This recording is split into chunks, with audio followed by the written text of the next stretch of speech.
RPN, Radio Philippines Network Incorporated, DXKO, 1368 sa dial sa inyong radyo. RPN DXKO, ang Radyo Ronda dinhi sa Dakbayan sa Cagayan de Oro. Sibiyahan nga may galaon sa katawhan, andam mo serbisyo sa tanan.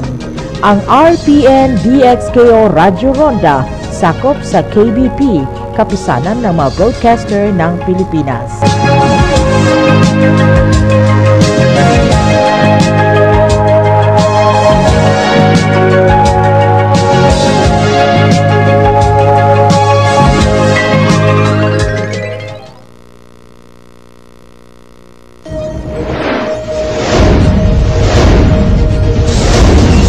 Balita sa DXKO, mga nagunang kasayuran sa tinubdang lokal, nasyonal, gawas sa nasod, sports ug entertainment, inyong mabati sa balita sa DXKO.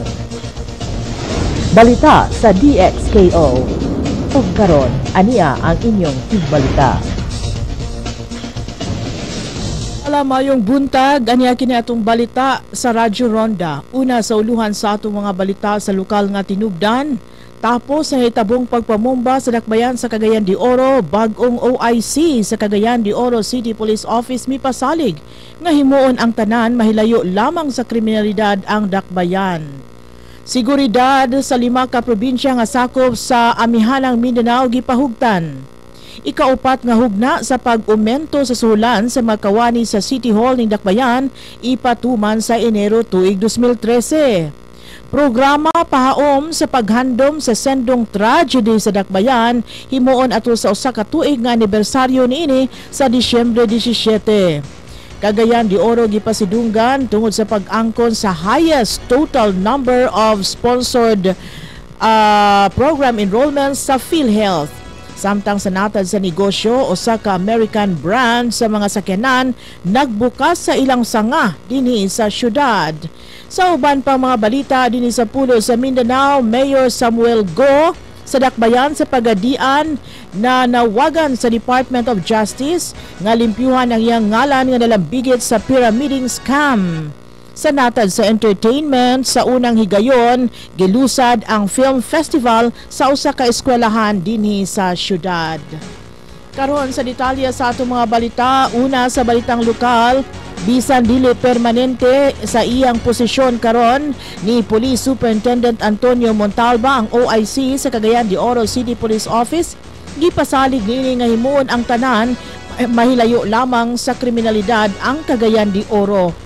Matud pa ni Montalba, dili na bag-o kaniya ang mahimong OIC sa kapulisan tungod kay ikaupat na kini kahigayon nga nahimo siyang office in charge sa Kukpo.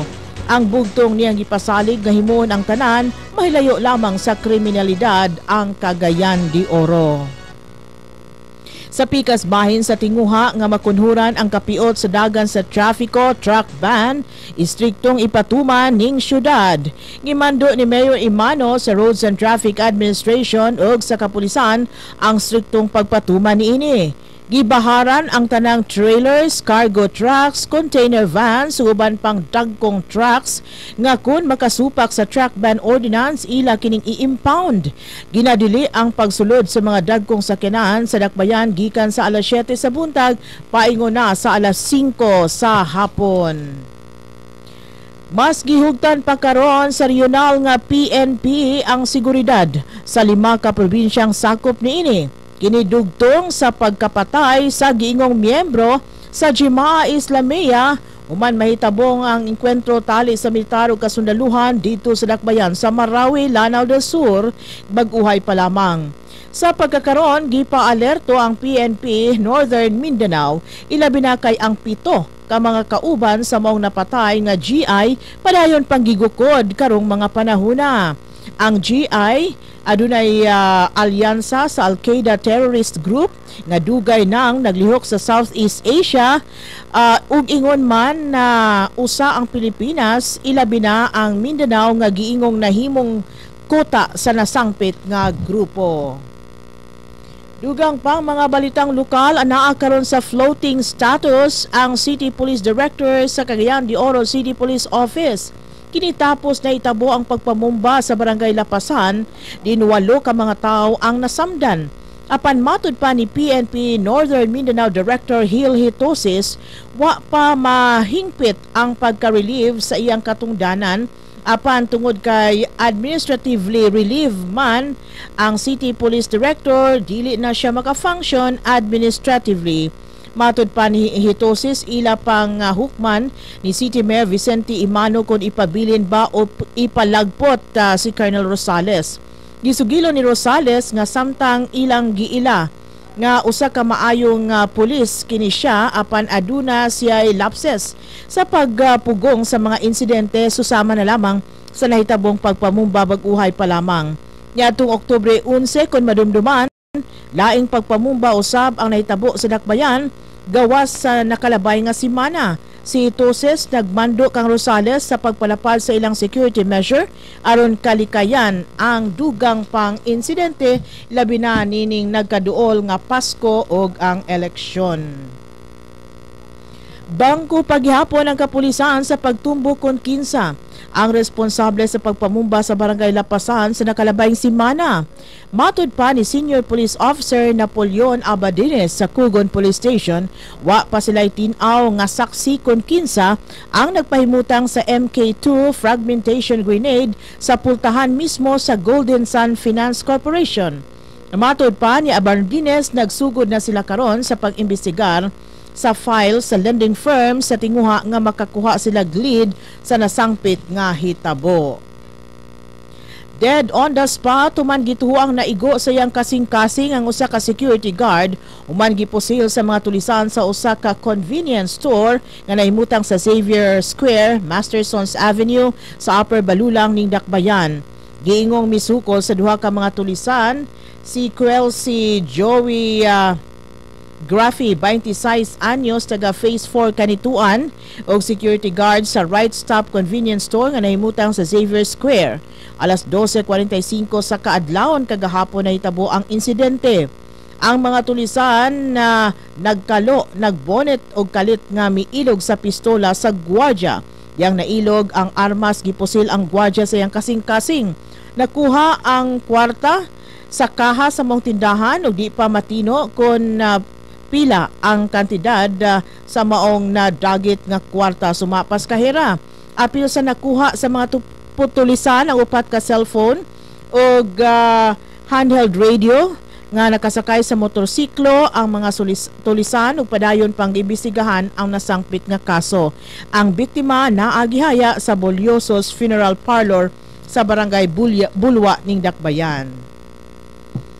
Dugang mga kalambuan sa City Hall ipatuman sugod sa Enero tuig 2013 ang ikaupat nga hugna sa aumento sa sulan sa mga kawani niini. Apil nas mga opisyal kini ang gipahibalo ni City Budget Officer Criselda Huson ngadto sa konseho.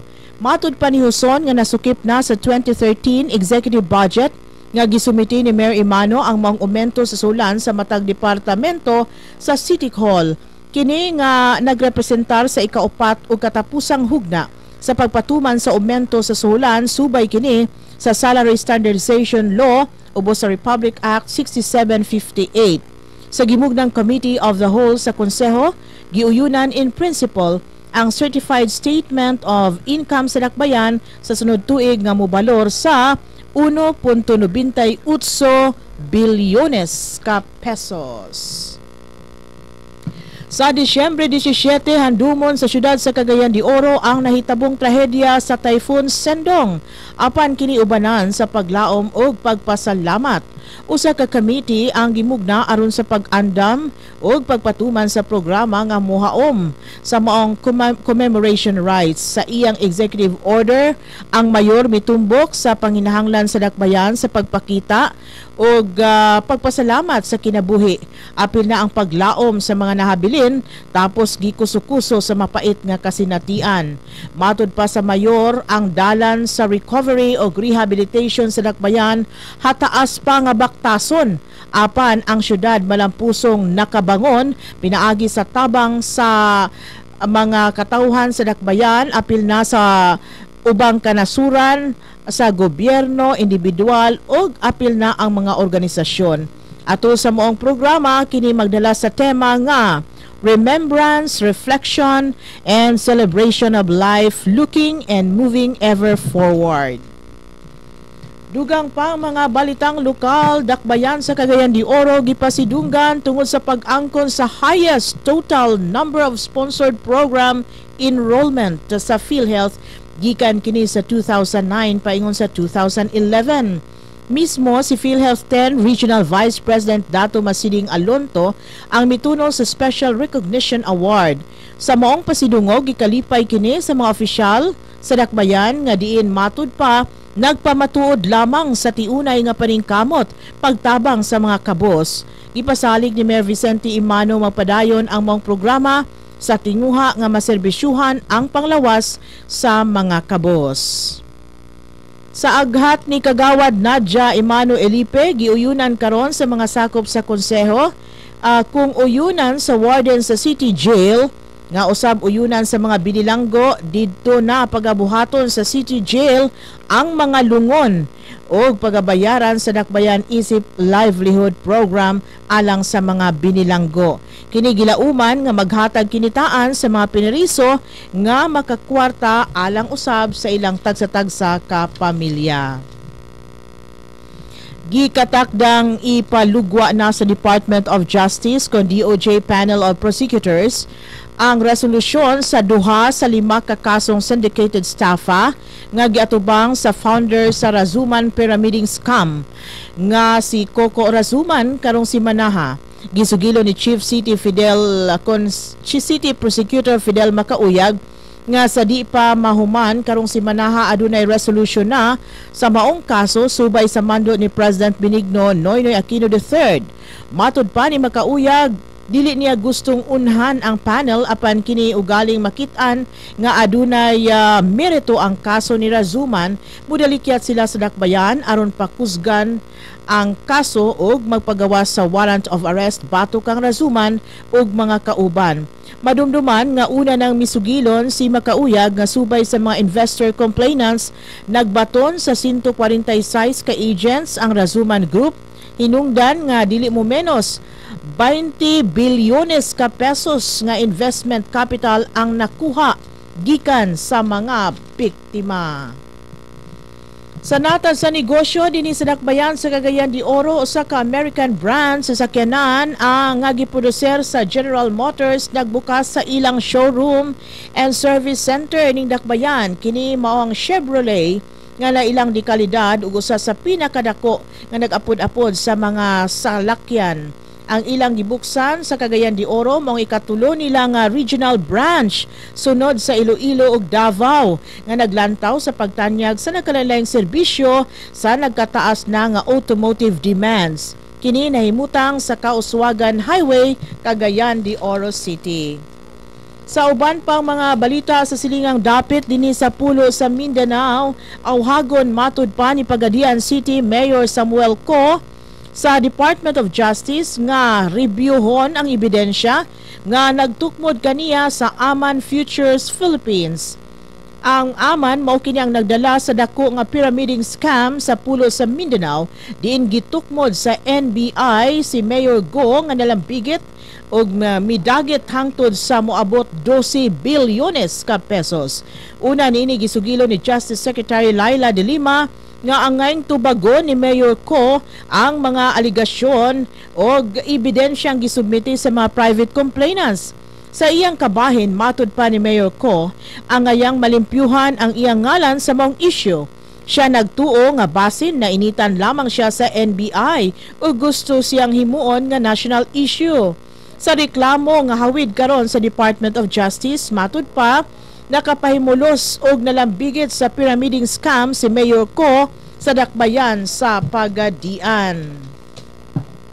Sa katapusan sa natad sa entertainment, sa unang higayon usa ka tunghaan dinhi sa dakbayan ang nakahimo na sa paglusad sa film festival. Kini naga-display sa abilidad, skills, creativity sa mga tinun-an diha sa pag-arte. Ang Pilgrim Christian College baguhay pa lamang nagsagop niini nga kalihukan agig kabahin sa paghatag bulok sa ilang ika-64 nga founding anniversary. Kini gisalmutan sa mga tinun-an gikan elementary hangtod college, apil na usab sa faculty and staff, apil na sa Parents Teachers Association ug bisan pa sa alumni sa mga eskwelahan. Dunay tema ang mga short films nga ilang gihimo nga nagtuki kini sa pagkahibulungan sa Ginoo, mga milagrong nahimo niini ug mga panalangin nga ma-eksperyensya sa matag adlaw sa kinabuhi sa tao. Mao kadto ang naglangkob sa atong mga balita sa Radyo Ronda karong adlaw. Anya balikan nato ang headlines sa atong mga balita. Una sa balitang lokal, tapos sa naitabong pagpamumba sa dakbayan sa Cagayan de Oro, bag-ong OIC sa Cagayan de Oro City Police Office mipasalig nga himuon ang tanan may layo lamang sa kriminalidad ang dakbayan. Seguridad sa 5 ka probinsya nga sakop sa amihanang Mindanao gipahugtan. Ikaupat nga hugna sa pag-umento sa sulan sa mga kawani sa City Hall ipatuman sa Enero tuig 2013. Programa pahaom sa paghandom sa sendong tragedy dinhi sa dakbayan himuon atol sa usa ka tuig nga anibersaryo niini sa Disyembre 17. Cagayan de Oro gipasidunggan tungod sa pag-angkon sa highest total number of sponsored program enrollment sa PhilHealth. Sa natad sa negosyo sa American brands sa Kenan, nagbukas sa ilang sanga dinhi sa syudad. Sa mga balita sa silingang bahin sa pulo sa Mindanao, Mayor Samuel Co sa Pagadian City na nawagan sa Department of Justice nga limpyuhan ang iyang ngalan nga nalambigit sa pyramiding scam. Og sa natal sa entertainment, sa unang higayon, Film Festival gilusad sa usa ka eskwelahan dinhi sa Dakbayan. Daghang salamat sa inyong pagpaminaw sa ngalan sa kinatibukang puwersa sa News and Current Affairs sa RPN TV5 ug DXKO. Ako si Jean Zero Ihos, mayong adlaw pag-usab. Mao kadto ang hanay sa mga labas nga kasayuran sa atong palibot. Mga balita nga angay niyong masayran dinhi lamang sa DXKO. Daghang salamat sa inyong pagpaminaw.